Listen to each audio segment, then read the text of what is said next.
আমি বাংলার যত রাজনৈতিক বিরোধী দল আছেন,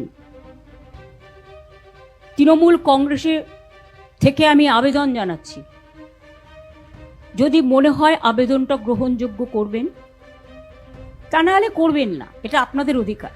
সহ সমস্ত ছাত্র সংগঠন, যারা বিজেপির সংগঠনের দ্বারা এসইউসি ছেলেদের আপনারা দেখেছেন, ছেলে মেয়েদের কলকাতা ইউনিভার্সিটিতে কিভাবে মারা হয়েছে, সহ সমস্ত স্টুডেন্ট ইউনিট, ছাত্র যৌবন, এনজিও, বিজনেসম্যানরা করবে না, বিকজ তাদের ইন্টারেস্ট আছে, ভেস্টেড ইন্টারেস্ট আছে, কিন্তু সাধারণ মানুষ আসবেন।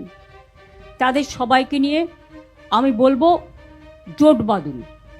আমরা সবাই চাই একটা যৌথ প্ল্যাটফর্ম তৈরি হোক, যে প্ল্যাটফর্মে অল পলিটিক্যাল পার্টি যারা বিজেপির এগেনস্টে, এমনকি আপনারা যদি বলেন লেফটিস্ট, আমার কোনো ইগো নেই, আমি সবাইকে নিয়েই চলতে চাই।